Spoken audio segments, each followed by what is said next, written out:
Good morning to our lovely audience. Let me speak a little bit in both languages, in English and in our language, in Polish, very quickly. Welcome you very warmly to our important event dedicated to the Human Rights Day, established by the United Nations, and being organized here at the university consecutively in different ways.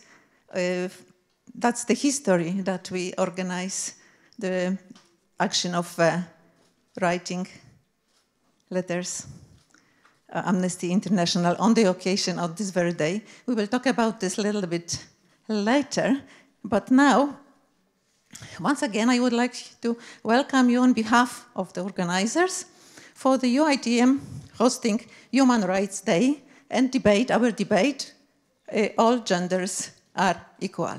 Witam Państwa bardzo, bardzo serdecznie na naszej uroczystym zebraniu, wydarzeniu, które organizowaliśmy wspólnie z wieloma częściami naszej uczelni. Jest to wysiłek wspólny całego zespołu organizacyjnego i w imieniu władz przede wszystkim chciałam wszystkich bardzo serdecznie powitać na uroczystości związanej z Dniem Praw Człowieka. Mamy tradycję w naszej uczelni, że co roku organizujemy akcję pisania listów do Amnesty International przy okazji właśnie tej rocznicy. O tym będziemy mówić za jakiś czas, podsumowując tę akcję, bo już się u nas z sukcesem wielkim jak co roku odbyła. A tymczasem chciałam przywitać kilka osób w sposób szczególny. Przede wszystkim obie pani prorektorki, panią dr Barbarę Przywarę, prorektorkę do spraw dydaktyki naszej uczelni, the Vice Rector for Teaching, dr Barbara Przywara. Welcome very warmly also the Vice Rector for Innovation and Sustainable Development, dr Małgorzata Gosek. Witamy serdecznie panią prorektor do spraw innowacji i zrównoważonego rozwoju. Witamy też bardzo serdecznie panią doktor inżynier Izabelę Cichocką, prodziekan Kolegium Zarządzania do spraw kierunku Zarządzanie, studia anglojęzyczne. Vice Dean of the College of Management for the Field of Management English Studies, dr Izabela Cichocka. Bardzo, bardzo, bardzo szczególnie serdecznie witamy naszych gości, którzy przyjechali do nas także z Rzeszowa i spoza Rzeszowa. Przyjechała do nas młodzież z liceów w kilku miejscach. Pozwolą Państwo, że przeczytam. We are very, very happy to host and welcome students from the few high schools, both in Rzeszów and outside. Zespół Szkół Innowacyjnych w Jarosławiu z panią Grażyną Gamracy. Welcome you all.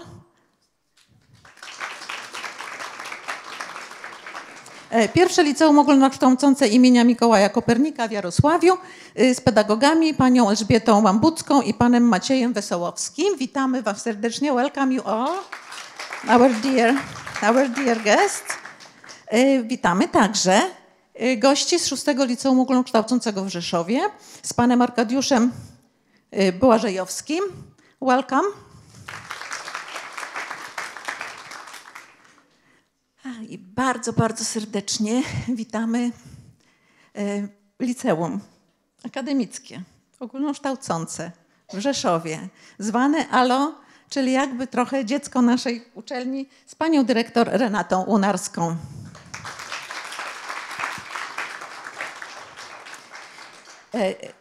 I would like also to welcome very warmly our co-organizer and the initiative given to us, dr Katarzynę Kurzępę-Dedo, adiunkta w Katedrze Nauk o Polityce i Administracji i co jest ważne, pełnomocniczkę rektora do spraw przeciwdziałania mobbingowi, dyskryminacji i przemocy. She is an assistant professor at the Department of Political Science and Administration, Department of Political and Administration Sciences, and she is also Dr. Katarzyna Kurzępa-Dedo, a rector's plenipotentiary for countering mobbing, discrimination, and violence. Welcome you very warmly.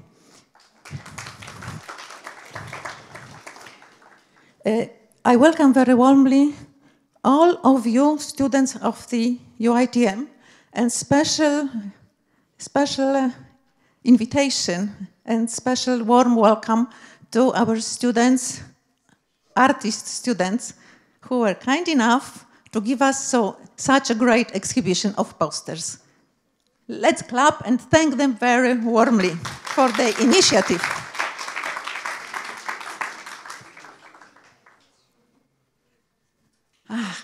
I teraz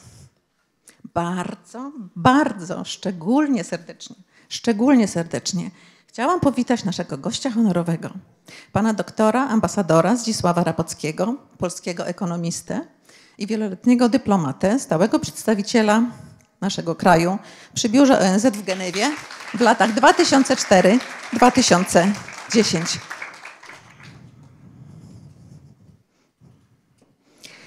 A na zakończenie witam bardzo serdecznie wszystkich pracowników.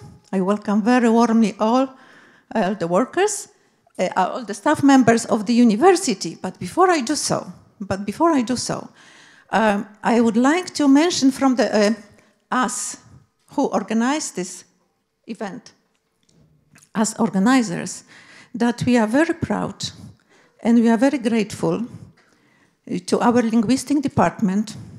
A special thanks go to Dr. Wish, the head of this English language department. It is thanks to them and thanks to our technical talents of the university that we are able to provide you with the consecutive translation,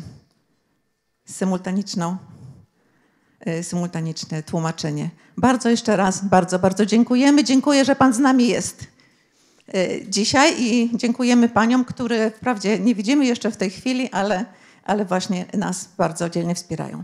And now I would like to invite Vice Rector for Teaching, Dr. Barbara Przywara, onto the stage to officially inaugurate our event.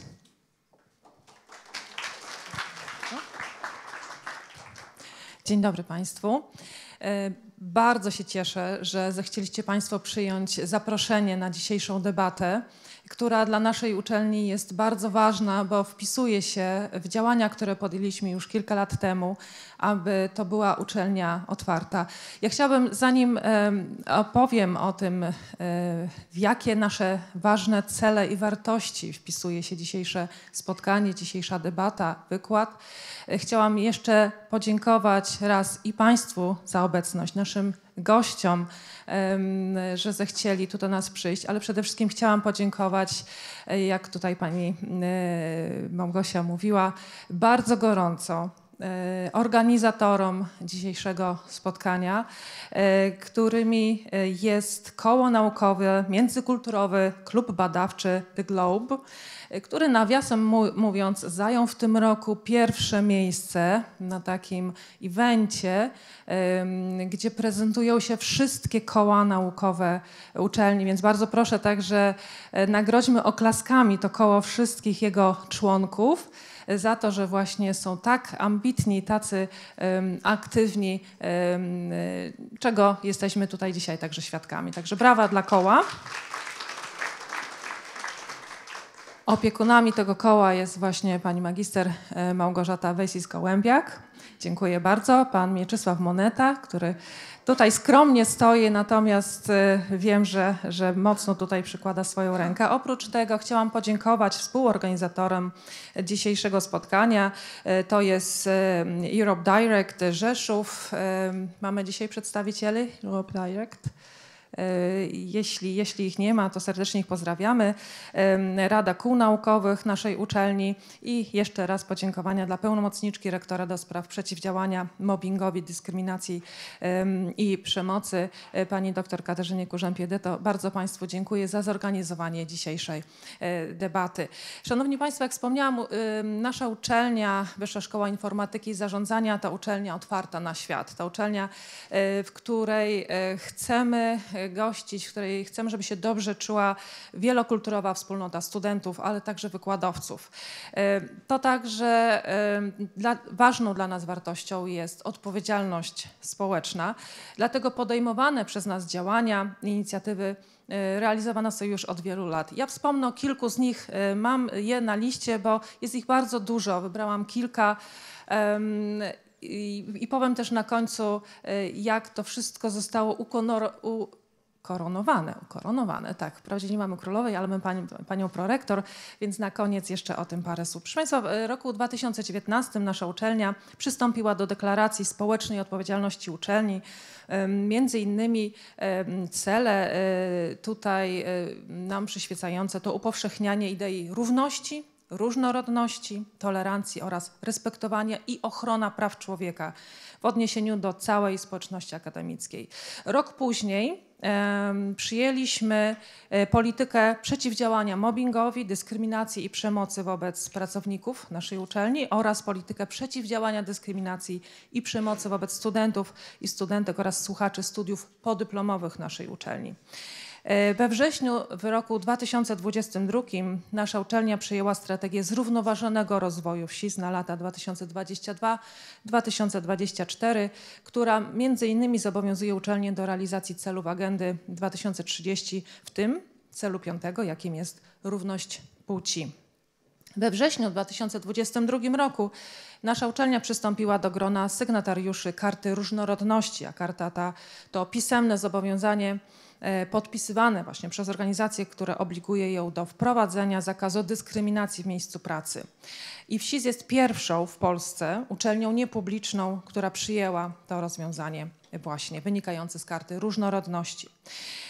2 listopada 2022 roku przyjęty został Plan Równości Płci na naszej uczelni, którego adresatami są studenci i studentki, pracowniczki i pracownicy naszej uczelni.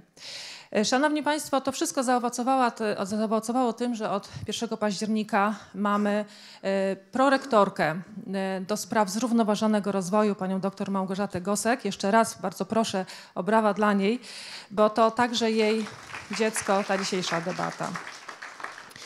Szanowni Państwo, jeszcze raz bardzo serdecznie chcę podziękować za tę inicjatywę w tym szczególnym dniu, kiedy mówimy o prawach człowieka, właśnie człowieka, czyli bez względu na to, kim on jest, czym się wyróżnia, ważne jest, aby każdy z nas miał takie same prawa, ponieważ każdy z nas jest godny szacunku.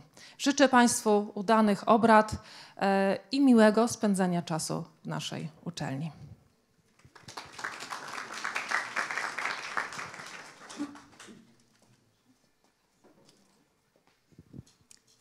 So we are ready to proceed, and to be ready, I would like to invite onto the stage our honorable guest, Dr. Ambassador Zdzisław Rapacki.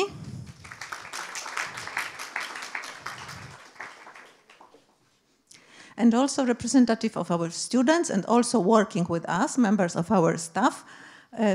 Please come forward. And introduce yourself. Just give the name. Waleria Krasnożon. Mieczysław Moneta. Witamy Państwa bardzo serdecznie. Prosimy. Nie ma. Well, then okay. Ladies first in Poland. Yes, not only in Poland. So I have prepared a very short introduction to our debate, and later I will give the floor to our honorable guest. And I will speak in both languages. Prawa człowieka są ważne. bez względu na nasze pochodzenie, przekonania czy narodowość. Koło naukowe The Globe skupia studentów, młodych badaczy z wielu stron świata i różnych kultur.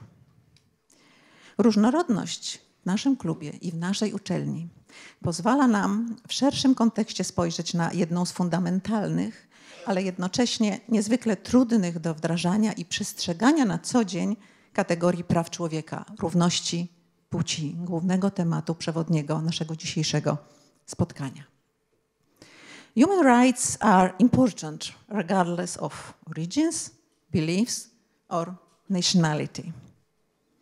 Our scientific club, the Globe, brings together students, young researchers from many parts of the world and different cultures. This diversity allows us to look in the broader context at one of the fundamental, but at the same time extremely difficult and complex categories of human rights, to implement them and observe on a daily basis, which is gender equality.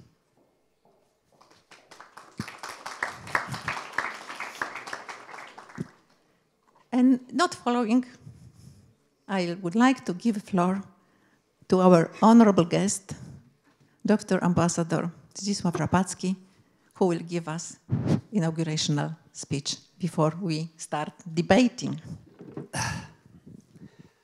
Dear professors,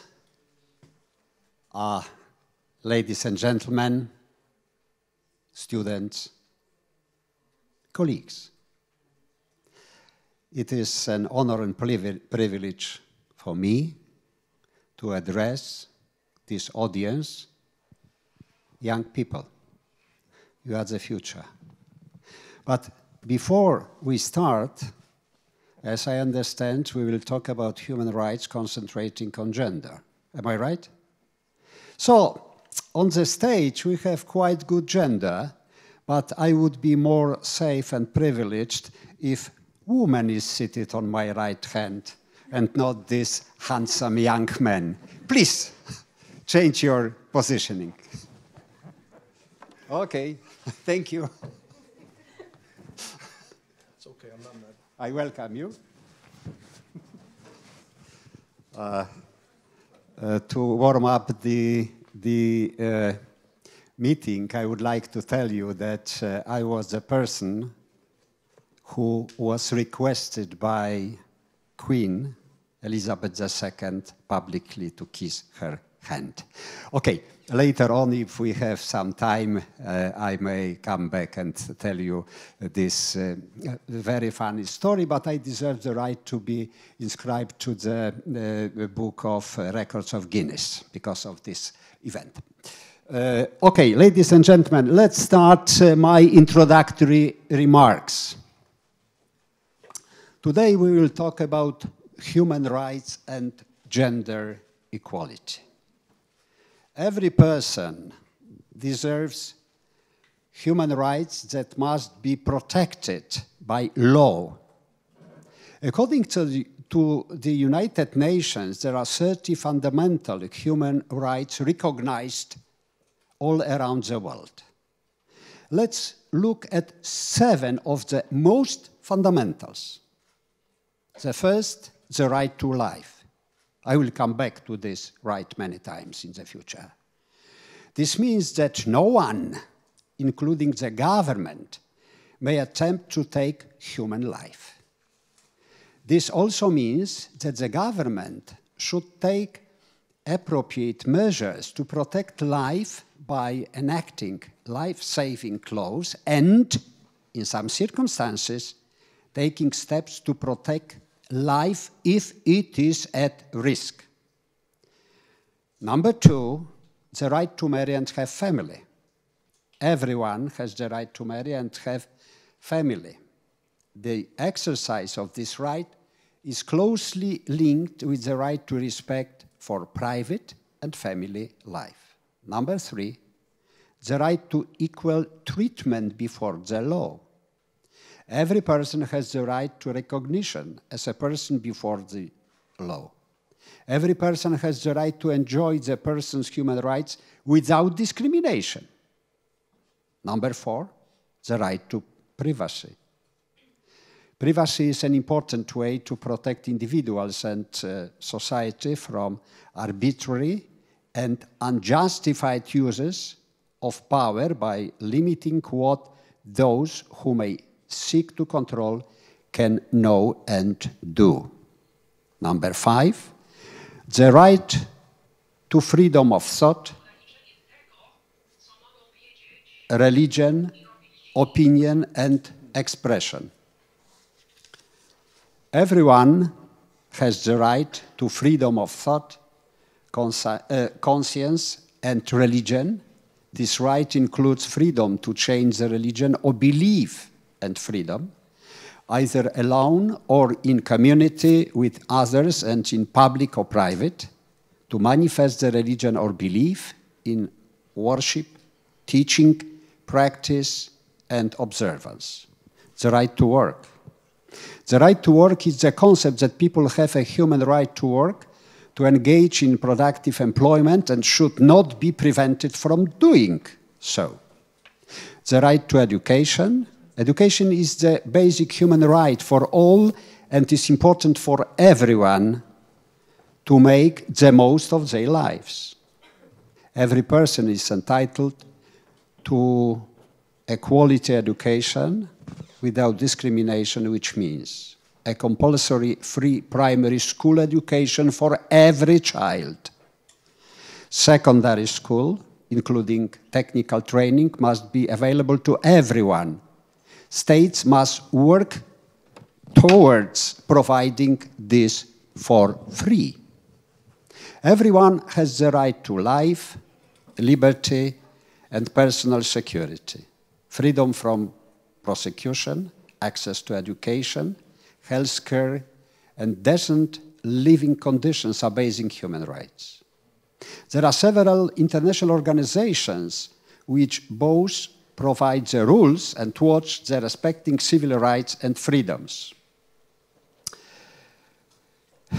Gender equality is rather a new phenomenon.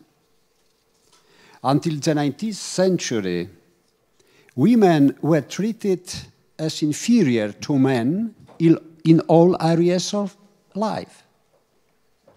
On June 26, 1945, gender equality was recognized in the United Nations Charter, which was the first international body to promote the movement's principles. After many different acts focused on women's rights, in 1979, the United Nations adopted the Convention on the Elimination of All Forms of Discrimination Against Women, which is referred to as an International Bill of Rights for Women. The Convention defines discrimination and set out obligations for member countries to end it. It is the second most ratified United Nations Human Rights Treaty, which was ratified by 189 countries.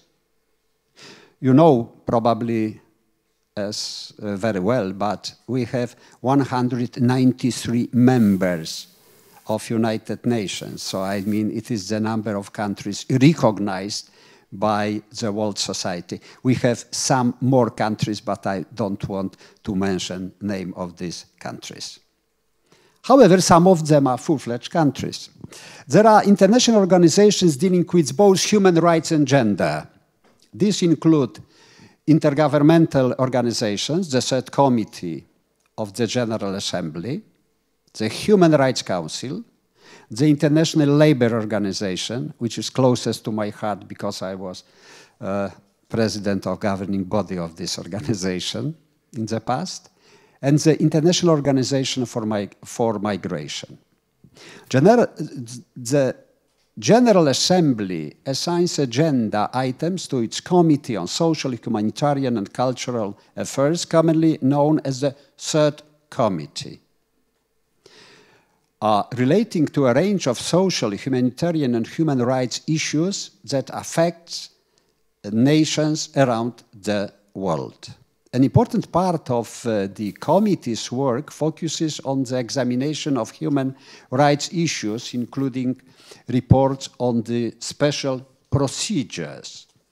The committee also discusses the advancement of women, the protection of children, indigenous issues, the treatment of refugees, the promotion of fundamental freedoms through the elimination of racism and racial discrimination, and the promotion of the right to self-determination. The committee also addresses important social development questions, such as issues related to youth, family, aging, persons with disabilities, crime prevention, criminal justice, and drug control. Soon, most probably, cybersecurity will be added as well. The Human Rights Council is an intergovernmental body within the United Nations system made up of 47 states responsible for the promotion and protection of all human rights around the globe. By the way, this organ is the youngest United Nations body and was established in the year 2006. Focuses on all thematic human rights issues and situations that require its attention throughout the year. It meets at the United Nations office at Geneva. What the Council does: serves as an international forum for dialogue on human rights issues with United Nations officials and mandated experts, states, civil society, and other participants. Adopts resolutions or decisions during regular sessions that express the will of the international community on given human rights issues or situations. Adopting a resolution sends a strong political signal which can promote governments to take action to remedy those situations. Holds crisis meetings known as special sessions to respond to urgent human rights situations.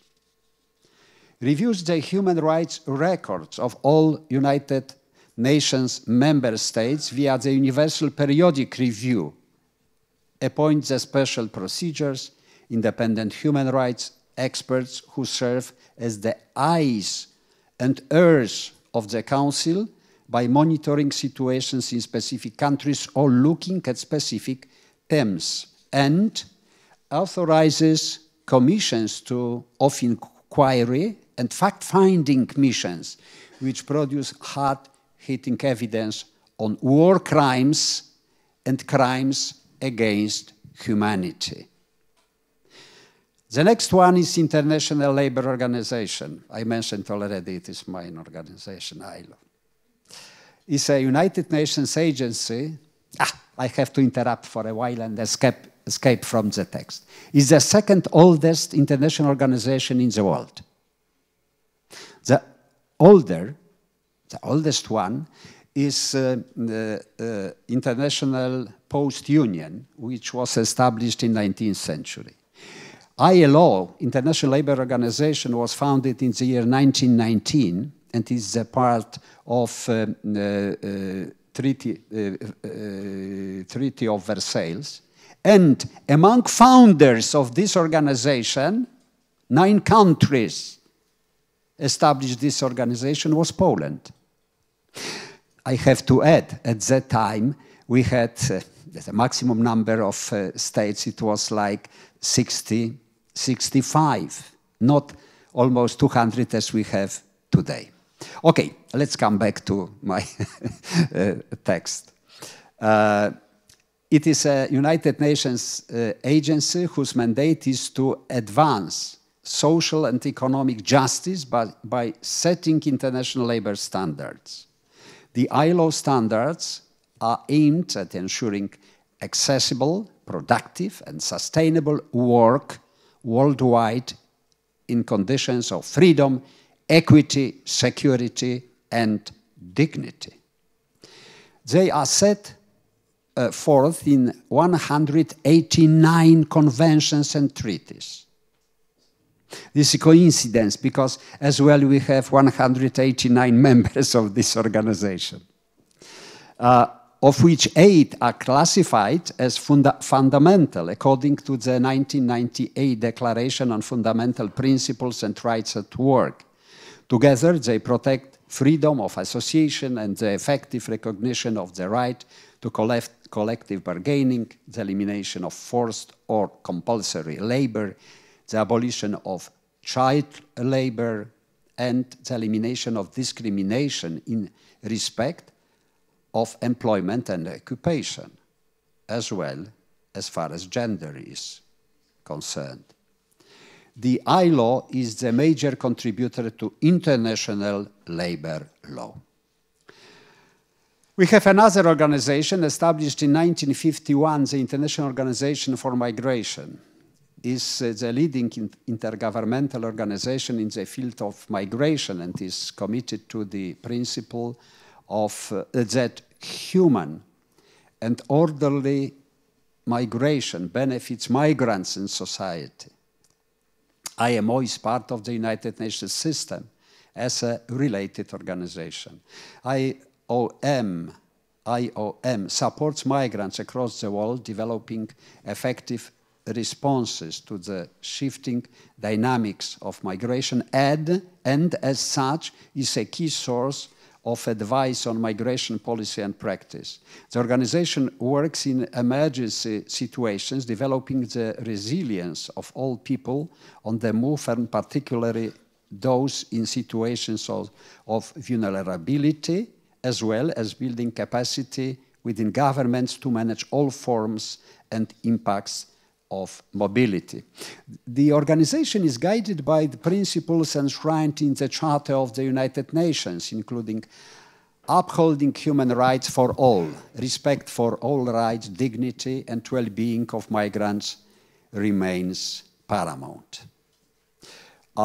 Here I would like to add that recently it was long-lasting discussion about uncontrolled, I don't want to use the word illegal migration coming to European Union countries from North Africa and sub-Saharan Africa. But dear colleagues, migration is the phenomena which is very positive. I would like to tell you that today it is assessment of International Labour Organization. We have a total number of legally employed migrants, which is, the total number is more or less like 200 million workers. So it is the biggest labor market than United States of America. We need these people. Okay, maybe in the discussion we come back to this issue and problem. When talking about human rights, we cannot forget about the right to live in peace. The right to peace was first proclaimed by the General Assembly in 1978 in the Declaration on Preparing Societies to Live in Peace. The declaration states that peace among nations is a fundamental good of humanity and is an indispensable condition for development. And if so, we come here to another important organ of the United Nations, Security Council, which has primary responsibility for the maintenance of international peace and security. It has 15 members, and each member has 1 vote. Under the Charter of the United Nations, all member states are obliged to comply with Council's decisions. So it is a very important organ. The Security Council takes the lead in determining the existence of a threat to the peace or act of aggression. It calls upon the parties to a dispute to settle it by peaceful means and recommends methods of adjustment of terms of settlement. In some cases, the Security Council can resort to imposing sanctions or even authorize the use of force to maintain or restore international peace and security. I raise my voice because soon I come to some proposals, dear colleagues, addressed to you, young people. Let's look at the current situation in the third decade of the 21st century. Manifestations of violations of fundamental rights and freedoms are very diverse. The most dangerous include large-scale violations of human rights, so-called mass violations of human rights, genocide or ethnic cleansing, persecution of minorities, sending political opponents to prisons or forced labor camps. Conservative estimates, again from the International Labour Organization, indicate that more than 12 million people worldwide are engaged in some form of forced labor, with Asia and Pacific predominating. 2 million people are in state or military-imposed forced labor, such as in prisons, while another growing category is sexual exploitation, in which more than 1 million workers, of course, entre parentheses, are forced to sell their bodies in exchange for sex. Forced labor is a highly gendered phenomenon and often affects children. Women and girls account for 56% of total forced labor and 98% of sex trafficking. There are countries where human rights are not respected for many reasons: economic, cultural, political. Other causes of human rights violation may be nationalism, chauvinism, racism, and xenophobia. Regions where human rights are violated include North Africa, Latin America, Far East, and Middle East. We can add several countries by name. I am brave enough to mention these countries: Russian Federation, North Korea, Myanmar is the former Burma, and so-called collapsed countries such as Somalia, South Yemen, Eritrea. And how looks the gender equality in the world? It can be reflected in numbers. Currently, less than a quarter of all parliamentary seats worldwide are held by women, 25%, while 2/3 of illiterate adults are women. Only more than 10 governments are led by women, what constitutes merely 7%. Despite some progress, gender inequality remains a critical issue, and the scale of the problem is still large, especially in the regions of North Africa and Middle East. We can mention the following examples: restricting mobility, for example, in Egypt, where the women require the permission of the husband to leave the country. Freedom of marriage. Almost half of women in sub-Saharan Africa and South Asia get married before they reach the age of 18 years old. Divorce rights. In societies where the men are considered to be superior to women, men can divorce their wives easily, while women face difficulties. Custody rights. Mothers are often denied custody of their children and left without any means of financial support, as it is in case of Bahrain, for example. Violence. Women remain exposed to sexual subjugation and violence, of which the most obvious form is spousal rape. Professional and economic opportunities.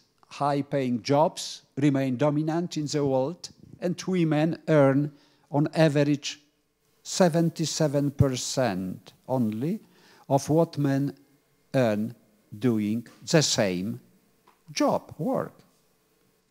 Land ownership, legal system in many countries prohibit the land ownership by women. Women are required by the law to have their husband's approval. It is case, forgive me my students present here, of Zimbabwe and Zambia. Access to education. Women constitute 2/3 of illiterate adults in the world. 50% is the statistics in India, the ex aequo first biggest country, biggest populated country in the world. Unpaid housework is still the dominant form of domestic labor in both advanced and less developed economies. As illustrated by the above-mentioned examples of gender-based discrimination, the problem of gender equality is a complex one, and it finds a reflection in many different areas of life. Thus, it cannot be simplified to aspects such as economic or political rights only. We must therefore answer the question: can human rights be respected in the absence of peace, in state of war? There is only one answer. It is not possible. Today, we have 23 local wars and conflicts in our world. How it is possible that we have so many armed conflicts?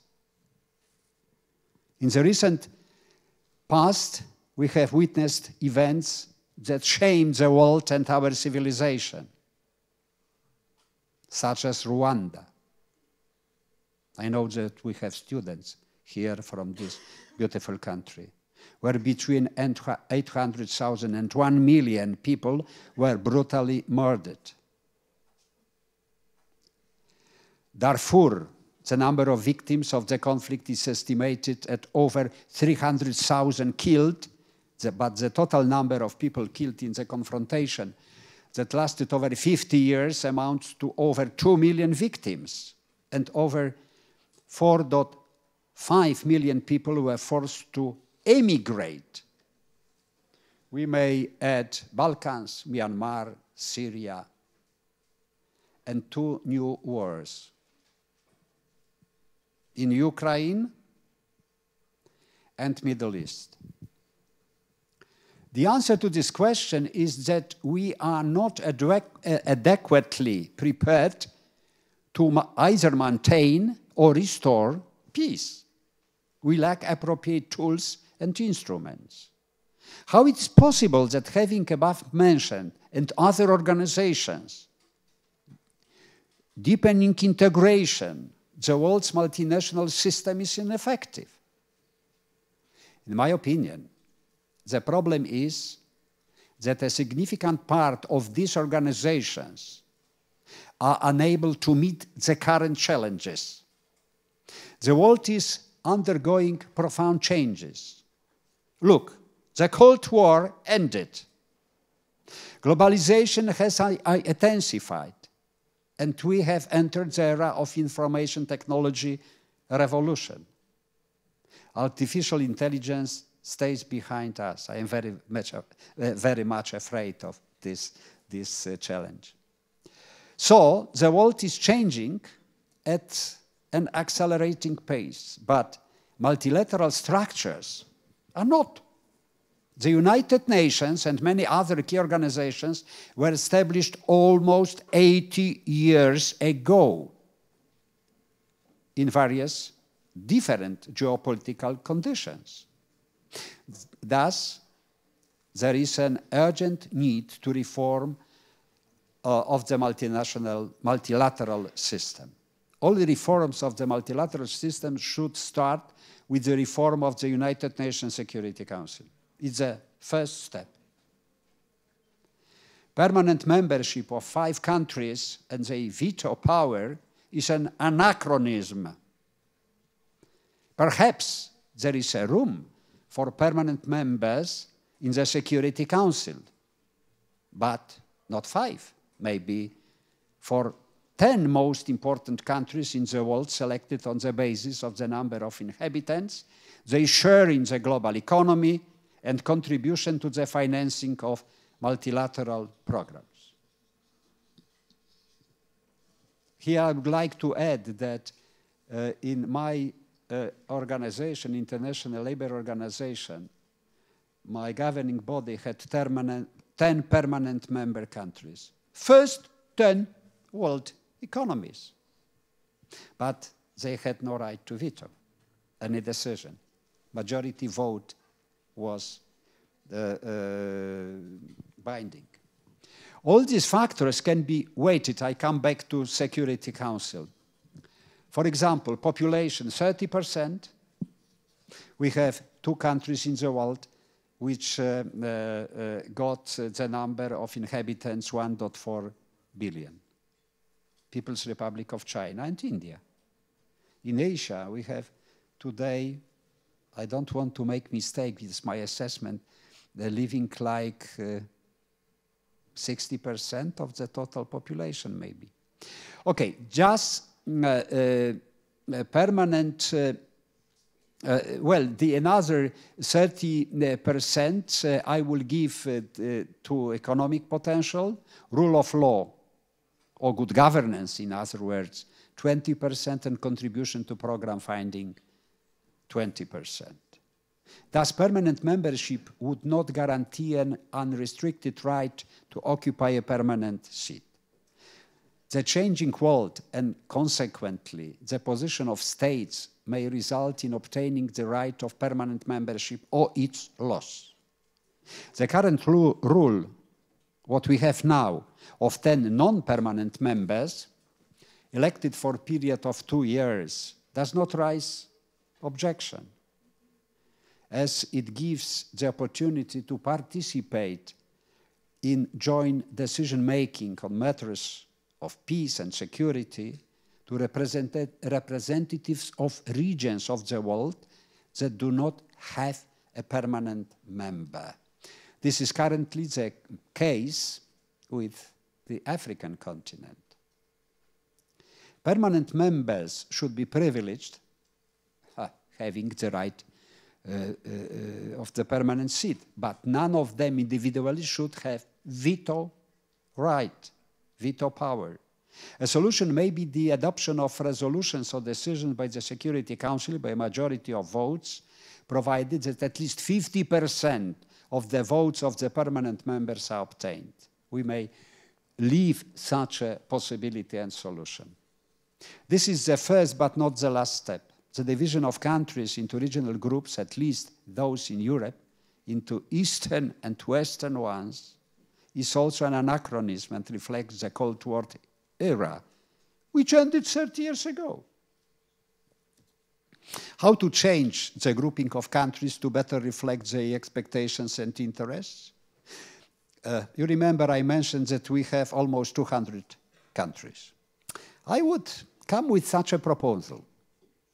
We may create 4 groups with about 50 countries each. Developed countries, democratic and technologically advanced. We have more or less 50 such countries.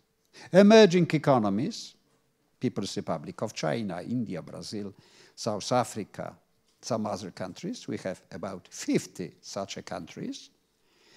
Developing countries, and least developed countries. Developing and least developed, we have as well more or less 50.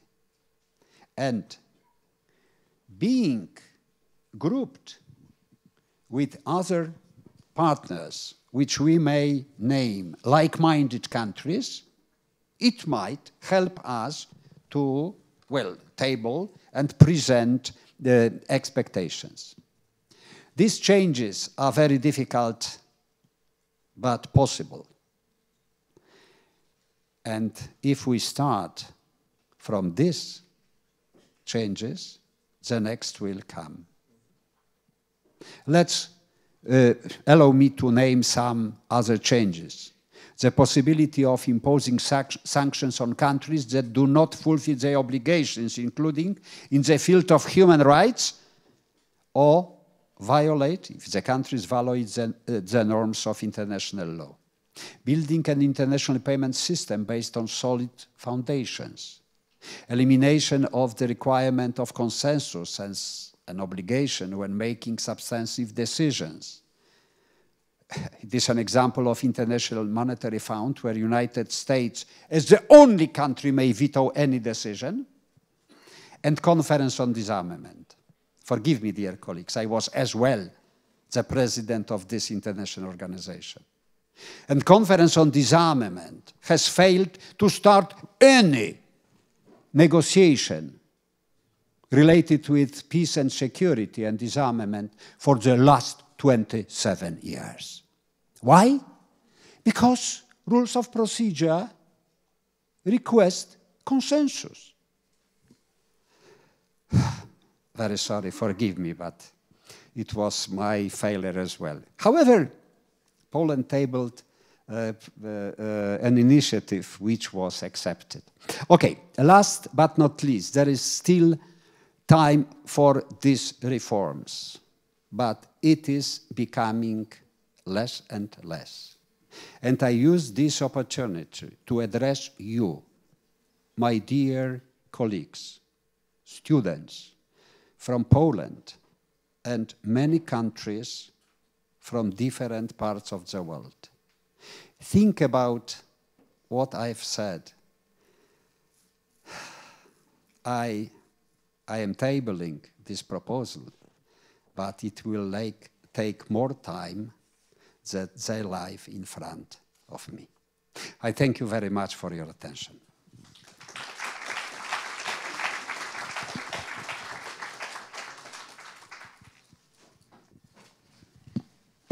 Our honorable guest, let me once again, on behalf of the UITM and all of the guests community here, thank you very much for accepting our invitation, first of all, coming to us and giving us such an insightful lecture.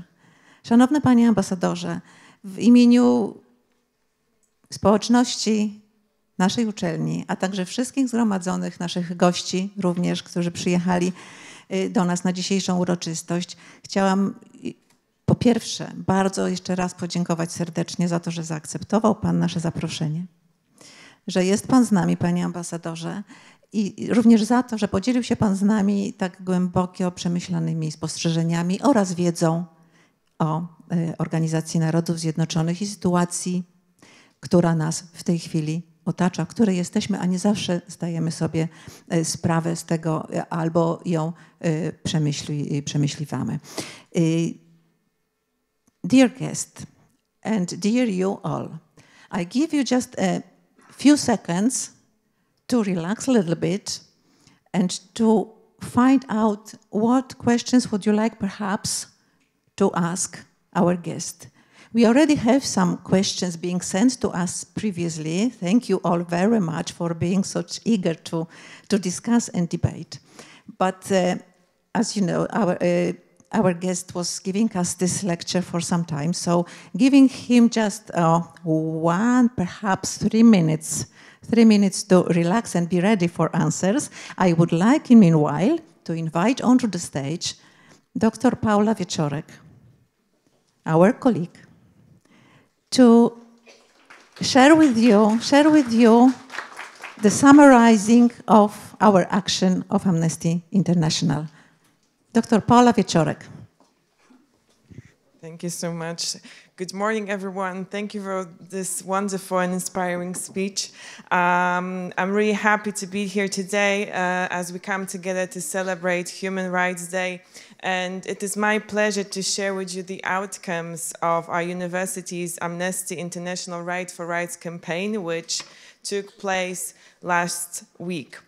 This event really showcased our academic community's unity and dedication to human rights. In our campaign, we stood for justice. We backed Justyna Wydrzyńska an inspiring woman fighting for women's rights in Poland. We also championed Rita Karasartova's quest for clean water for all. And the story of Rocky Mayers, an African American wrongly condemned in the USA, deeply moved us. Their stories, filled with bravery and struggles, motivated us to take action and fight for justice. We managed to write 326 letters, each a step in the global journey towards equality and fairness. These letters prove that together we can spark real change.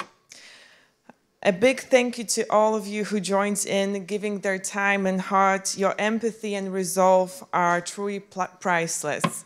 So now I think it's a time for you to clap, and also special thanks to the students from Interdisciplinary Research Club Humanus, who helped make this event happen. Your efforts and commitment inspire us all. I'm thrilled to continue our conversation today on human rights and gender diversity with our special guest, Dr. Zdzisław Rapacki, and I'm sure that his expertise will deepen our discussion. So once more, a heartfelt thank you to everyone for your dedication and belief in change.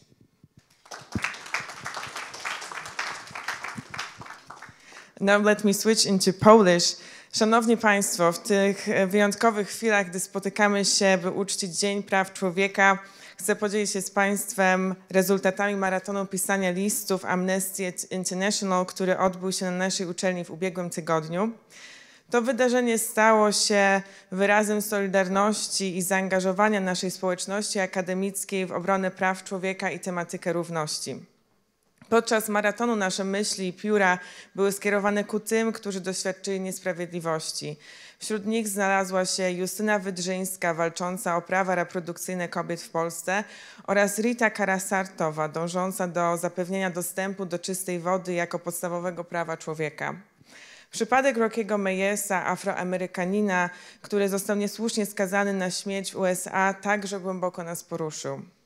Ich historie pełne bólu i odwagi stały się dla nas mocnym wezwaniem do działania. Łącznie napisaliśmy 326 listów. Każdy z nich to osobisty wkład w globalną walkę o sprawiedliwość i równość. Dowód na to, że nasze zaangażowanie może wpłynąć na zmiany. Chciałabym wyrazić szczere podziękowanie dla wszystkich uczestników, którzy poświęcili swój czas, aby wesprzeć tych, którzy potrzebują naszej pomocy i solidarności. Wasza empatia i determinacja są nieocenione. Serdeczne podziękowania kieruję również do studentów z Interdyscyplinarnego Koła Naukowego Humanus i wszystkich tych, którzy przyczynili się do organizacji tego wydarzenia. Wasza ciężka praca i zaangażowanie są dla nas ogromną inspiracją. Cieszę się, że dzisiaj możemy kontynuować naszą dyskusję o prawach człowieka i różnorodności genderowej, szczególnie w obecności tak szanowanego eksperta, jakim jest dr Zdzisław Rapacki. I jeszcze raz dziękuję wszystkim za zaangażowanie i wiarę w możliwość zmiany. Dziękuję bardzo. Thank you very much, Dr. Paula Wieczorek. And now we can come back and start debating. I have my own questions, but perhaps if time permits, I will ask my questions later. But now I would like to give a floor to our two young colleagues to conduct the debate. Mr. Moneta. I got one. Thank you. I already got a mic. I appreciate it. So, Valeria, I hope we can continue the high energy and the great knowledgeable information that Dr. Rapacki has shared with us so far. I'm very excited for this moment. I've been waiting for this for 3 months. So it's finally happening. Great time. Dr. Rapacki, once again, thank you for being here. Thank you for accepting our invitation. So, ladies and gentlemen, as we transition into the interactive segment of today's discussion on gender equality, your voice becomes the focal point. We've heard our side from Dr. Rapacki. Now comes the interaction between students and the panel, which is the whole point of this event. But our questions stir our collective curiosity and propel us towards a deeper understanding. Ladies and gentlemen, this is your moment to actively participate and incur and to challenge. Whether your questions revolve around policies, experience or the broader implications of gender equality, our panel is here to engage with your thoughts and provide valuable perspectives. So as Mrs. Małgorzata mentioned before, we already have received a few questions. As soon as the posters and information about the marketing came out about this event, within a few days we received multiple questions already prepared that people wanted to ask based on just the topic itself, even without hearing the speech of Dr. Rapacki. So we're gonna go in order, and being my selfish self, I will have to ask my question first. So please don't mind. But given that I am from the United States, actually, let me stick to my card. It's gonna sound more professional. So, good morning, honorable speaker. Thank you very much for your knowledgeable presentation. My name is Mitch Moneta, Mieczysław, however you want to call me. I have 5 different names. Everything has a different identity. And I am a Polish American. I had the privilege of living in New York for the majority of my life, the melting pot of the world, quote unquote, and experiencing multitude of cultures, religions, backgrounds, opinions, basically leaving my brain in a scramble of different perspectives. Is that a good thing or bad thing? I don't know. Too many thoughts at one time, basically, is what I'm saying. Based on my own opinion, as well as observations and research, I would say that up until recently, most of the world has recognized only 2 genders, male and female. With USA appearing, in my eyes at least, to lead the charge, I would say now that we are on the verge of a societal reform, which will probably engulf the majority of the world. The gender phenomenon in the USA encompasses a range of issues related to gender identity, expression, equality. Recent discussions often involve topics such as transgender rights, non-binary recognition, and efforts to address gender-based discrimination. Societal and cultural shifts are leading to increased awareness and advocacy for inclusivity and equality across the gender spectrum. Legal and policy changes, as well as evolving societal attitudes, may role in shaping this change, or play roles in shaping this change. So, Dr. Rapacki, my question stands as follows. How have recent legal and cultural changes in the USA impacted the rights and recognition of individuals with diverse gender identities globally, and what steps are human rights organizations taking to adapt to newly demanded needs? Okay. I have my microphone. Can I be seated? Of course. Thank you very much for the question. You mentioned that you lived in New York. New York is not United States. Forgive me, my dear colleagues, but I visited New York like 25 times, attending General Assembly of United Nations and some other places. But answering your question, I mentioned already, United States is a leading superpower. However, it's not the biggest producer in the world, because China now is the biggest producer in the world. I am mentioning it because it happened in December 2013. In this month, we are celebrating the 10th anniversary when China, People's Republic of China, became the biggest producer in the world. But coming back to your question, well, any legal cultural changes in the United States, including transgender rights, non-binary recognition, efforts to address gender-based discrimination, may promote and influence, for sure, the rights and recognition of people with diverse gender identities around the world. But it is not a direct influence. Well, I have to say very openly that for some countries, for some regions, United States culture and solutions are not followed. Very sorry, of course I can go more in depth and try to explain. Thus, if the United States submits an initiative to Human Rights Council or tables the third committee, tables initiative in the third committee, it can bring positive results. But I have to be very frank. It is a very long-lasting process. And my dear colleague, member of this panel, I have the question, who will be the winner in the next presidential elections? If it is I will not be answering this. Donald Trump, my guess is that new administration would not like to continue proposals tabled by current administration. Thank you. All right, thank you very much. I fully accept your answer. I have no debacles. We have to be realistic, dear colleagues. We may have dreams, and I gave the proof of my dreams as well, talking to you. But assessing the current situation, we have to be on the ground. Thank you. Thank you very much. Well, Valeria, I think we can move on to the next question. Yeah. Next question will be received from Rwanda. Mr. Patriot, we invite you to stage.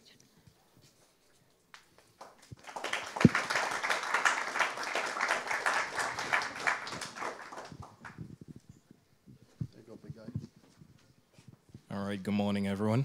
Don't be scared. All right, yeah. Hello. Hello.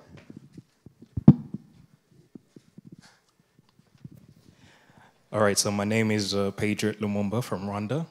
I'll also stick to the script. So thank you very much for your insightful speech. I'm not sure how much you know about Rwanda. However, the country has made remarkable strides in... Let me catch my breath. It was a long walk. All right, so I'll rephrase that.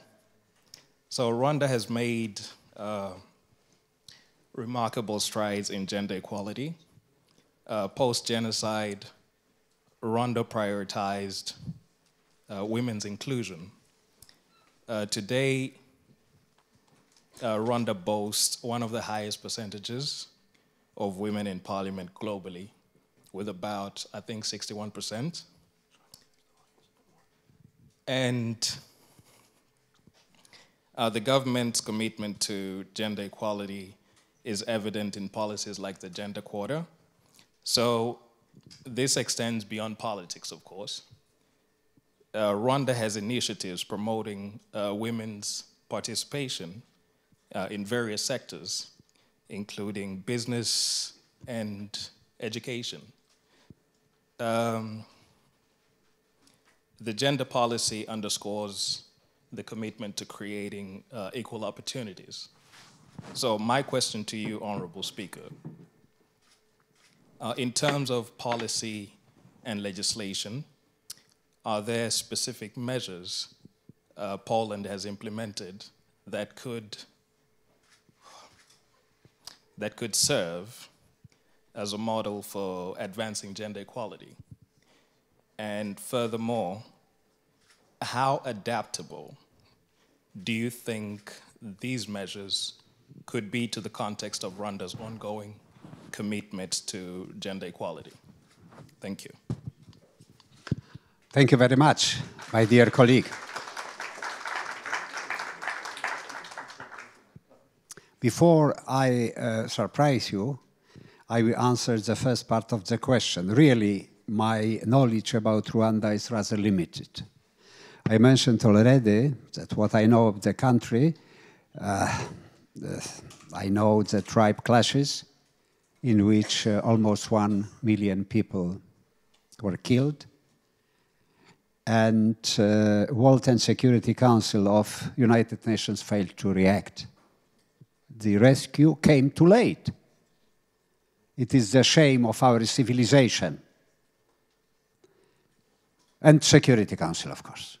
That's why I mentioned the need to reform this council. Another link is that while being posted in Geneva, I had a very close relation with the ambassador of Rwanda. Her name was Venice. And she conveyed to me a lot of information about her beautiful country, as well, of course. Now, answering your question, the second part of your question, you will be surprised. And I do believe that audience will be surprised as well. Poland may learn from Rwanda and not vice versa. Every year, the international NGOs organization, I was accredited to this organization as well, World Economic Forum, ranks more than 140 countries based on the gap between women and men, according to indicators within health, education, economy, and politics. Since 2006, the leading country, always among 5 top, was Sweden. During last assessment, Sweden was 5th in this ranking. And according to the calculations made by Global Gender Gap Report, Global Gender Equality Gap,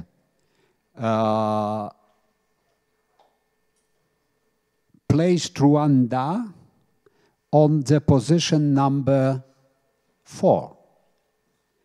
The first was Norway, next one Finland, Sweden, and Rwanda. So, you are leading country. I congratulate you, and I wish Rwanda, country which so terribly experienced, to take the leadership and share its experience with another, the rest of the world, so-called democratic and countries having good governance. Congratulations. Thank you very much. I was actually expecting a whole lot more advice that could be implemented, but I'm happy to hear that Rwanda is being a great model. So I hope that during the course of our debate, I will indicate as well some positive examples, okay? But rather, I would prefer concentrate on Sweden. I would like to add you something else, dear colleagues. For sure, Sweden is one of leading countries in which gender equality is well developed. But according to some assessments,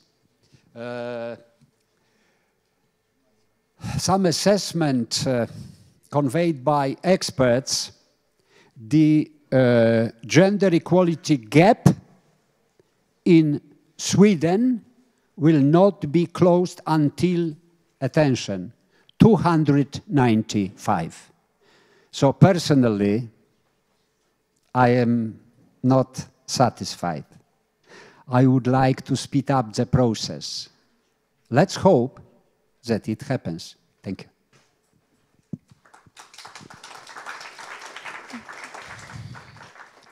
We can see over there. Honorable Speaker, may I ask you, do you agree with this that Poland has implemented several measures to advance gender equality, including policies promoting equal opportunities in the workplace and efforts to combat domestic violence? I was noted somebody raised their hands. Is that correct? It's me. Would you like to come on stage? Yes. Round of applause, come on. Be nice.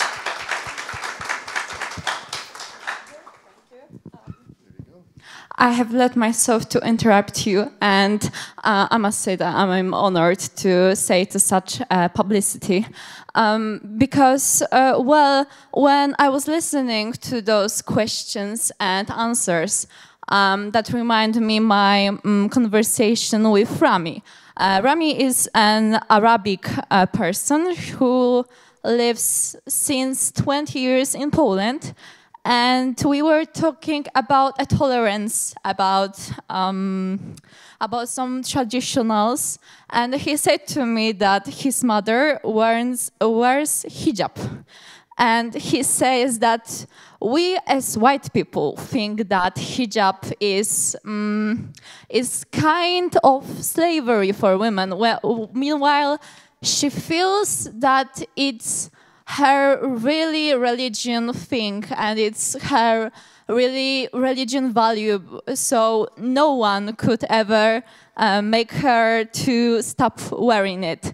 And that made me feel that I, as a white woman, have all my rights, and I have this feeling that this what is valuable for me is valuable for everyone, but it's not like that. And I wanted to ask you about the border which we cannot go out, cross, to talk about human rights, because of course I think that every woman, every person, not only woman, should be able to vote, could be in every job they can, but where is the border that we cannot just give our rules to other cultures, religions, the border which we cannot cross, and how to protect not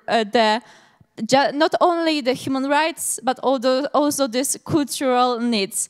I hope you understood my question, because it was my really quickly thought, and thank you.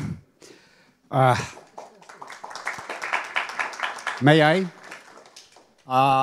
Thank you very much for this question. The answer for me is very simple. Dear colleagues, in international organizations, we adopted conventions and treaties ratified by immense majority of countries. I mentioned to you Human Rights Council, the key treaty was ratified by 189 countries or something like this. Dear colleagues, and it does not mean that some big countries did not ratify. Who is not among countries, which countries among these which did not ratify, like very small countries, Marshall Islands, Cabo Verde. I don't remember in English the name of the country, but anyway, dear colleagues, very small countries. By the way, I would like to add that you better understand me. We have 193 members of United Nations, and 193 countries should be present during the General Assembly every year. But Kiribati, being a member of this organization, never has sent any delegation to participate, being full-fledged member, General Assembly. Okay, coming back to your question. In these treaties, we established common maximum denominator, which is accepted by all stakeholders, all countries who signed and ratified the treaty. But we are talking about gender. Maybe you will ask some more questions, what to do to improve gender. Gender is not easy topic, because gender is the part of human rights. And gender inequality, up to some degree, is shaped by culture, religion as well. And where is the red line, the frontier, which we cannot cross? Religious requirements, cultural experience, cultural heritage even, I say. And dear colleagues, sometimes we may feel surprised, we may come to the conclusion that in some parts of the world what happens is not acceptable. Dear colleagues, when it is not acceptable, when people living in this region of this country do not accept it. So in such a situation, we stay with them. It is the room for solidarity, but otherwise not. If I go to Far East countries and they welcome me with a very deep bow, like this, I accept it, because it is a requirement of their culture. I'm sorry I'm giving you such an example, but sometimes very short example helps to convey what I have in my mind. Did I answer your question? Yes, and thank you very much. Thank you all. Thank you.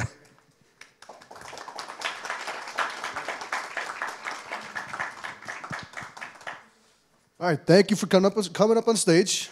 That was an unplanned question, but it was great and spontaneous, which makes it so beautiful. We're going to move on to the next question we had sent to us before the event even started, and that is from Mrs. Honorata. Ms. Honorata, if you can come up on stage.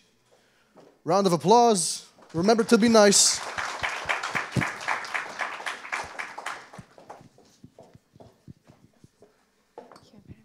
Hello, everyone. Good morning. I'm Honorata Relikowska, and I'm thank you for your reliable speech. I'm glad that I can get to know more facts about these urgent problems nowadays. Oh, okay. So I study here at university. That's why I often think about my future career life. Unfortunately, during reflection, it often comes to my mind a phenomenon which is called gender pay gap, and it concerns differences between salary for female and male in the work industry nowadays. According to the Eurostat data from 2021, gender pay gap in Europe stands at 12%. The biggest difference is in, sorry, I have to check that, Estonia, which is 25. Yeah, 25 exactly. And after is Czech Republic, which is 21%. In Poland, women on average earn 7.7% less than men at the same job position. And referring to my speech, I would like to ask if there are any solution which can equal this difference, making that women and male will earn the same amount of money for the same job position. Thank you very much. Thank you very much. Some questions which does not seem difficult are very difficult. Well, the positive is that Poland is in not very bad, on the very bad item on the list of priorities. But when will men and women earn the same amount of money, having the same position, of course, and, well, delivering the same work? First, I start to say that I don't know reasons why men can earn less. Women can earn less than men, right? For the same job, yes. For the same job. I don't understand. I will answer it in such a way. In state-owned institutions, local, central administration, the salaries should be same, no difference at all. But the situation is different when we move to private business. We have market economy. Market economy and the liberal, how to say, policy of the government helps businessmen very much. I don't want to give example of countries because the first country on the list would be Poland. What might happen if our government is more engaged in economic activity? So that's why, dear colleagues, it is impossible to, well, adopt the law which says, and it will be form of obligation for employer to pay the same money to men and women. What we can do, what state may do, is to fix the lowest wage, lowest salary for all people. But to distinguish between men and women, it is very difficult. However, dear colleagues, this question is very difficult for me because, as you know, I come from International Labour Organization. And you may tell me, Rapacki, so if you cannot answer the question, so who may give us some proposal? So I will end with some proposal. We have three-party commission in every country. There are meetings and talks at least once a quarter, but normally it's once a month. And who attends these talks, meetings? Representatives of the government. Well, in case of Poland, it is the representatives of labor, Ministry for Labor, of course, trade unions and employers.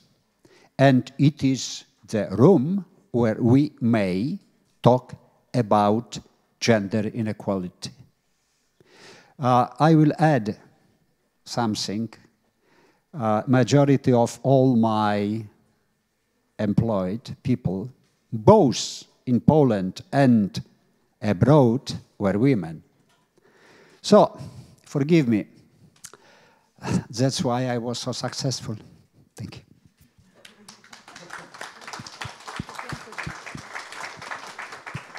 So thank you very much for your answer. Thank you, Honorata. Dr. Rapacki, I hope you don't mind if I summarize just a little bit of what you said, basically. Correct me if I'm wrong, of course. Implementing and enforcing equal pay laws, promoting salary transparency, and fostering workplace cultures that prioritize gender equality are key solutions to bridge the wage gap and ensure that women and men earn the same amount of money for the same position. Fair enough? Yes. Good to hear. All right, Mrs. Valeria, I think you can continue with the next question. Great. We invite person from Central Asia country. This person coming from Kazakhstan is Amina. We invite you.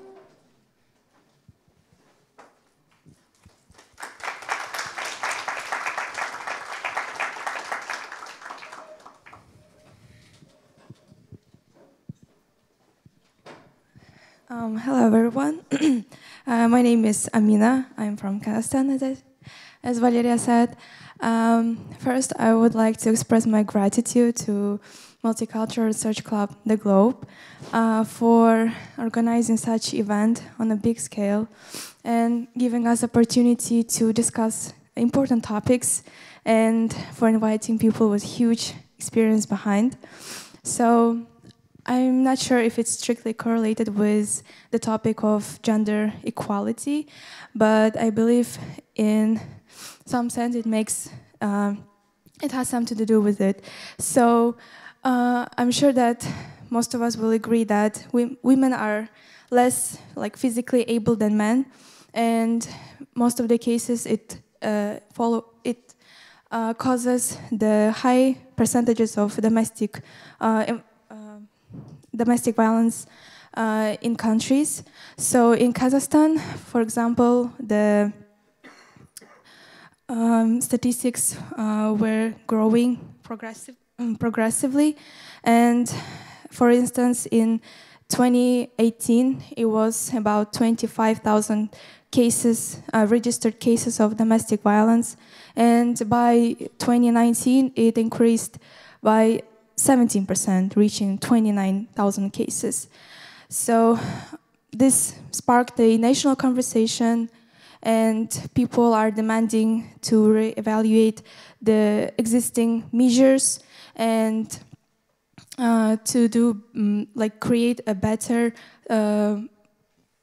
policies to tackle this problem. So my question is, how in Poland the Polish government deal with this issue, and what legal frameworks are used to prevent, and what punitive measures you used to address this issue, and if we compare the national and cultural differences, is it possible to transfer those measures in Kazakhstan? Dear Amina, first of all, I do not agree with you that women are less biologically and physically abled. My opinion, forgive me, my dear colleagues, I am of the opinion that women are stronger. Even I swear, because I am a teacher in 5 universities nowadays, well, my leading students are always women. So that's why I am asking myself, what kind of gender we may discuss if women are in privileged situation? Okay, having said this, I go to answer your question. In Poland, we have the act adopted on the 29th July 2005 on counteracting domestic violence. In provisions of the Act on Domestic Violence, the legislator included a preamble indicating that domestic violence violates basic human rights, recognizing, I quote, "the domestic violence violates fundamental human rights, including the right to life and health and respect for personal dignity, and public authorities are obliged to ensure that all citizens receive equal treatment and respect for their rights and freedoms. And in order to increase the effectiveness of counteracting domestic violence, the following is established." End of quotation. The Act specifies ways of helping victims of domestic violence. In the year 2011, the regulation of the Council of Ministers on so-called blue card procedure has been enforced. This card is issued to people who have experienced domestic violence and have the right to quick and simplified assistance and care from the police. Here I would like to add something, dear colleagues, because we have to be very sincere and frank. Majority of holders of blue card are women, but we may find as well men. Do you understand me, what I mean? Okay. For crimes of domestic violence, persons committing such act are subject to punishment in accordance with the provisions of the Penal Code. And it is, this law is interrelated. But last but not least, these legal solutions result from Poland's ratification of the Convention on the Rights of the Child adopted by the United Nations General Assembly on 20th November 1989. Of course, these solutions, if useful, can be imitated, copied, and used by any country. So if you would like to get more in-depth information, of course, I can provide you with this information. Thank you very much. Thank you very much. Thank you, Amina.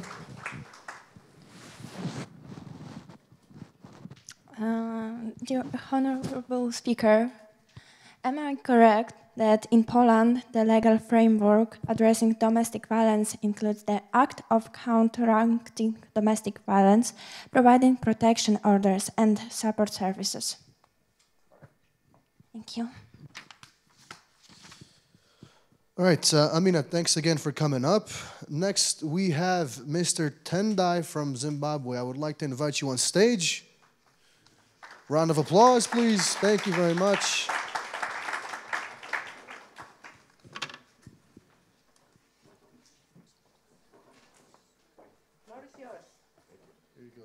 Okay.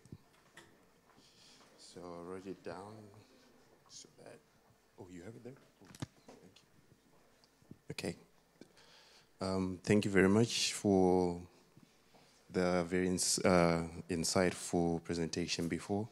And my question is, so as someone who has worked with the non-governmental organizations in Zimbabwe before, I have observed firsthand the unique challenges and opportunities in addressing gender equality in the region. So Zimbabwe, with its complex socio-economic and political landscape, has seen significant strides towards gender equality in recent years. However, persistent cultural norms, economic disparities, and political factors continue to influence the gender dynamics within the country. So in this context, my question is, given Zimbabwe's unique cultural and socio-economic environment, as well as the political one, what specific strategies can be implemented to promote and sustain gender equality effectively? And additionally, how can international partnerships and local initiatives work in tandem to address deeply ingrained gender biases and empower both men and women equally?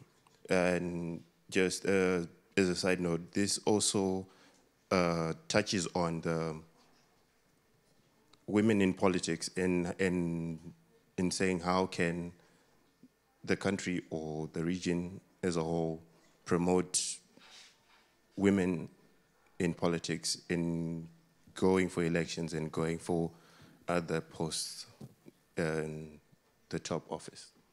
Thank you. Yeah. Thank you very much for your question. First, forgive me, and other students from Zimbabwe.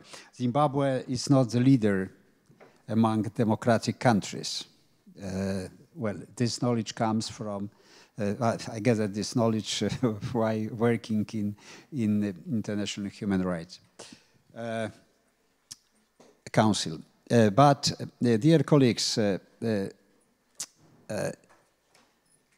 was quite interesting and good information you shared with us about gender in Zimbabwe. How can non-governmental organizations help? I understand that you are asking me about the engagement of NGOs coming from,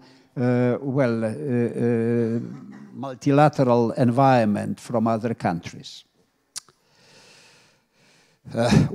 These organizations may promote information and benefits of gender. However, persistent cultural norms, we talked about it. Difference is the level of education. Economic disparities and political factors may influence and diminish the gender dynamics within the country. And it is the case of Zimbabwe. It is my assessment. Dear colleagues, of course, non-governmental organizations having some experience may help and assist you. But in the first row, the first activity is reserved for local and regional organizations, for NGOs in your country, and my dear colleague in Zimbabwe and in the region. And I will answer your question. Maybe next I will repeat it. What to do to increase the active participation of women in, the parliament, local institutions? The answer is very simple. First, convince women to run elections and convince women to vote women. We have more than 50% of the world population women. They are very powerful. I say you are very powerful women, but be more active. It is end of my answer.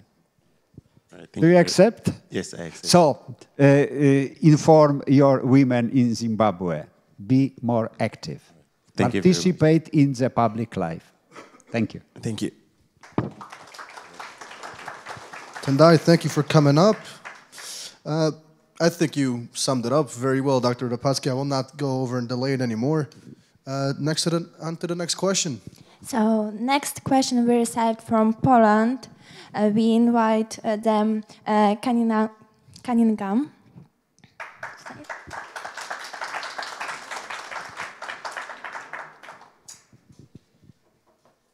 Thank you for coming up. Hello, everybody. My name is Cunningham, and I go by they, them. As a non-binary person living in Poland, I faced many challenges and barriers in expressing myself and in social acceptance and understanding. In Poland, where recognition of non-binary people are still evolving, individuals like my friends and I often find it hard to express ourselves, especially in environments where traditional gender norms are deeply rooted. This reality has made me reflect on the experiences of non-binary individuals in different cultures and educational settings. So with this context, I'd like to ask, in your country or community, how are non-binary and gender non-conforming people perceived and treated? Do you, as students or educators, feel safe and supported in expressing and sharing your gender identity? What steps are being taken in in educational institutions and by student bodies to foster an inclusive and safe environment for people of all genders? Thank you. Thank you for your question. I cannot answer on behalf of all countries. Maybe some participants of our debate may help us to answer this question, but I will answer on behalf of myself, and I will refer to my experience coming from international environment.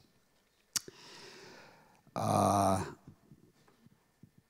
understand you and deeply believe that the non-binary and gender non-conforming individuals will be perceived and treated like any other people. And such a difference disappears soon. It means that such a people will be fully integrated into every society, in every region in the world, because we have some regions where situation of such a group of people is even more difficult than in Europe. Well, even we cannot compare the position in Europe and in Middle East, for example. I personally gathered the experience in the international environment of multilateral governmental and non-governmental organizations. This environment created by people who was liberal, tolerant, and we may say friendly. And I will add something else. The percentage of people representing this, how to say, part of our population was far higher than in any society. And we were quite fine, there was no problem. But you asked as well, addressing professors, what we are doing just to share the information. I'm a teacher as well of business etiquette, and I dedicate some time to these issues. Sometimes it's not 5 or 15 minutes. I dedicate more time. And what is positive, that students from different countries in one group this semester, I had students from 27 different countries. And they are fully aware of the differences and understand them without any objection. So if young people accept this, agree, so I hope that the future will be better. And I would like to have such a solution implemented as soon as possible. So it is a shame for me even that still in the 21st century, the third decade of the century, we have to talk about such obvious problems. Thank you. Thank you very much.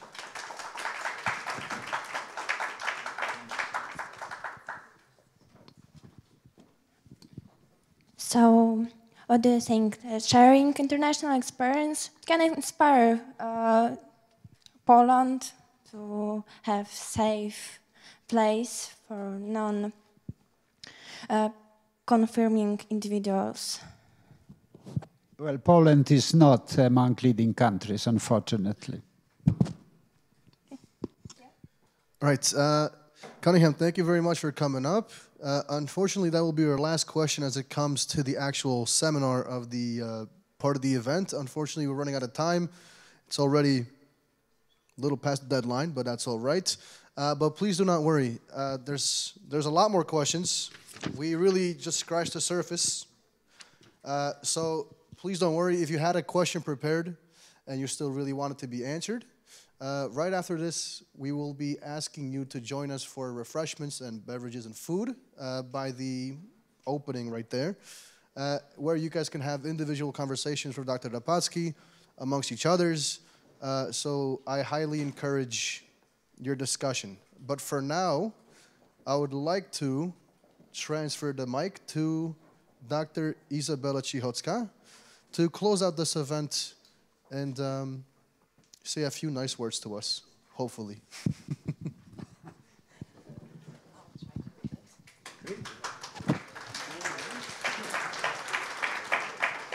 Thank you very much. I'll try to do my best. Maybe I will start with English version of my short speech. At the beginning of our meeting today, Mrs. Przywara, the Vice Rector for Teaching, said that UITM is a university open to the world and also socially responsible. Yes, that's true. And what I'd like to add is the fact that it was from the very beginning. From the very beginning, the UITM has focused on internationalization. This diversity among both our students, teachers, as well as business partners meant that actually we naturally get to know someone's differences and learn how to respect them. Now, every year, when I welcome new students, I encourage them to share their traditions and their culture with us and also to learn about our customs. In this way, we learn from each other. And UITM and Rzeszów are not just about studies, but also it's a space for multiculturalism and diversity. I'm more pleased to tell you that such an important topic has been addressed to date by student research clubs and with the participation of such distinguished guests. As we conclude our debate today, I wish to highlight some of the key messages from our discussion. This debate focused primarily on aspect of promoting gender equality and contribution to sustainable development. Indeed, Sustainable Development Goals, Goal 5 in particular, were described as an ideal opportunity to accelerate efforts and promote gender equality. But this meaningful integration of gender equality starts with our everyday decisions, actions, and behaviors. With the support and collaboration of our partners, on behalf of UITM, I can declare that we will continue to take action in communities and make a more equal world a real world. Every gender is different. Every gender is equal. That's the title of our today debate. So again, every gender is equal, but everybody is different. However, we all are equal. I would like to thank everyone for their valuable contribution to this extremely important topic. My special thanks go to the Intercultural Research Club, the Globe, with their supervisors, Mrs. Małgorzata Wejsis-Gołębiak and Mr. Mieczysław Moneta, as well as Research Club Humanis with Dr. Paula Wieczorek as the supervisor, Europe Direct, and all UITM Research Club Council. I would like to say thank you to everyone who contributed in any way to this event. I thank all of you for your participation and kind attention.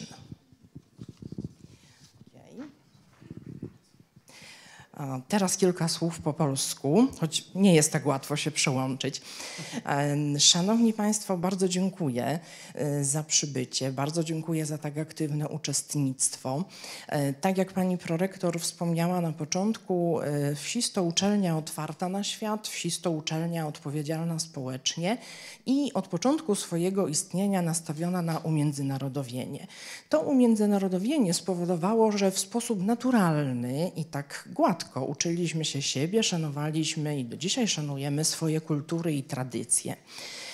To, co zawsze mówię studentom, których witamy po raz pierwszy w swoich progach, to by dzielili się swoją tradycją i kulturą z nami, jak również, żeby poznawali nasze zwyczaje. Dzięki temu wzrastamy, uczymy się od siebie nawzajem, a uczelnia i Rzeszów stają się nie tylko miejscem studiów, ale przestrzenią dla wielokulturowości i różnorodności. Tym bardziej cieszę się, że tak ważny temat został podjęty i tak aktywnie dyskutowaliśmy o nim dzisiaj. Równość płci, poszanowanie praw drugiego człowieka zaczyna się od nas samych w każdej naszej codziennej decyzji, działaniach i naszych zachowaniach. To, co mogę deklarować, to, że jako uczelnia dalej będziemy podejmować działania na rzecz społeczności, żeby naprawdę ten świat uczynić bardziej równym. Każda płeć jest równa, to tytuł naszej dzisiejszej debaty. Dodam jeszcze, że choć każdy jest inny, to wszyscy jesteśmy równi. I to tutaj dzisiaj wybrzmiało, bardzo wybrzmiało też chęć do zmiany świata, chęć do podejmowania działań, aby wszystkie nierówności krok po kroku wyrównywać. Serdecznie dziękuję za cenny wkład w ten niezwykle ważne wydarzenie. Szczególne podziękowania składam opiekunom Koła Naukowego Międzykulturowy Klub Badawczy The Globe, pani magister Małgorzacie Wejsis-Gołębiak i panu Mieczysławowi Monecie, a także Koło Naukowe Humanus z panią dr Paulą Wieczorek jako opiekunką, Europe Direct, Radzie Koła Naukowego WSiS i wszystkim Państwu dziękuję, którzy w jakikolwiek sposób przyczyniliście się do tego wydarzenia. Dziękuję. A ja chciałam tylko dodać, I would like to add only big clapping for our honor guest, please. And you will have a chance. Thank you very much. You will have a chance to have a, an interaction, personal interaction with our guest, because the refreshment is just waiting for all of us here. So don't go anywhere. Just stay. And shall you wish to ask any other questions, our honorable guest, he is ready to answer and converse with you. And also, since the time did not permit us to ask all the questions, all right? May I ask you, our honorable guest, would you be kind enough to answer these questions, give it to us, and we will give your answer to our students. So thank you very much. Zapraszamy serdecznie, mogą Państwo porozmawiać bezpośrednio, będą Państwo mogli, zapraszamy na mały, drobny poczęstunek, a tych z Państwa, którzy nie zdążyli zadać osobiście pytań, zapewniam i nasz gość się łaskawie na to zgodził, że przygotuje odpowiedzi i Państwo te odpowiedzi na swoje pytania i wątpliwości otrzymają za naszym pośrednictwem. Thank you very much. May I as well convey my deep thanks to Professor Weisis and as well to moderators of our debate. Thank you very much. And thank you very much that you were so patient with us. Thanks a lot.